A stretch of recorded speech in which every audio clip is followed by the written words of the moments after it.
లాస్ట్గా ఒక 2 మాటలు చెప్పాలనుకుంటున్నాను.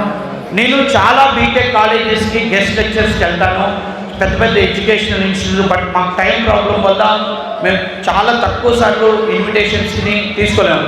సార్ 2021 కరోనా నుంచి నన్ను చాలాసార్లు వాళ్ళ స్కూల్లో పైథాన్ కోడింగ్ వర్క్షాప్కి రమ్మని నన్ను ఇన్వైట్ చేయడం జరిగింది. పాప నాకున్న బిజీ స్కెడ్యూల్లో నేను ఆన్ ది వేలో ఊరు వెళ్ళేటప్పుడు వస్తానని ఈ లోపల సార్ పాప రిటైర్ అయ్యారు. ఇది I'm sorry for it, I was unable to. తర్వాత సార్ యొక్క పదవి విరమణ ప్రోగ్రామ్కు నన్ను ఇన్వైట్ చేశారు, దానికి కూడా నేను రాలేకపోయాను. సో ఈ 2 మిస్టేక్స్ జరిగినాయి.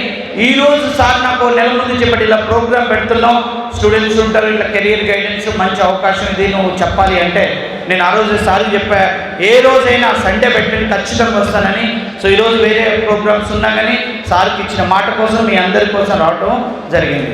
రైట్. అండ్ లాస్ట్కి మీకు ఒకటి చెప్తున్నాను, final touch about general personal life.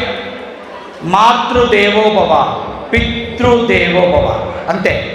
Matrudevobhava, మీ అమ్మే మీ దేవత, మీ నాయనే మీ దేవుడు, దాన్ని మించిన లేదు. Are you clear?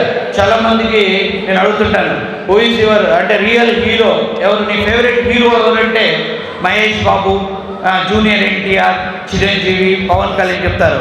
నేను చెప్తాను, వాడేమైనా ఫీజు కట్టింటారా మీకు అంటారు. లేదు. సో అందువల్ల మీ అమ్మ నాన్న మాతృదేవోభవ, పితృదేవోభవ, తర్వాత ఆచార్య దేవోభవ, అంతే. మా గురువు గారికి మీ అందరి సమక్షంలో మాకు చదువు చెప్పి ఈరోజు ఈ పొజిషన్ తీసుకురావటం, ఎన్ని వేల మందికి చదువు చెప్పటం, అండ్ అతనికి ఉన్న సేవా దృక్పథం అనేది చాలా గొప్పది. ఎవరైనా కానీ వాళ్ళ రిటైర్మెంట్ వరకు పనిచేస్తారు. రిటైర్మెంట్ అయిన తర్వాత ఎవరైనా వాళ్ళ వ్యక్తిగత జీవితాలు వాళ్ళ కుటుంబంతో ఉండాలనుకుంటారు, కానీ సమాజం కోసం పనిచేసే వాళ్ళు చాలా తక్కువ మంది ఉంటారు. అందులో మన నరసింహరావు సార్ ఉండటం మన అదృష్టం. అది మీరందరూ చేసుకున్న అదృష్టం, మనం చేసుకున్న అదృష్టం. అరిగ్లే a person who will work for himself he is a human being. A person who will work for others is a leader. అది క్లియర్, అంతే. ఇలాంటి వాళ్ళని మనం ఎంకరేజ్ చేయాలి.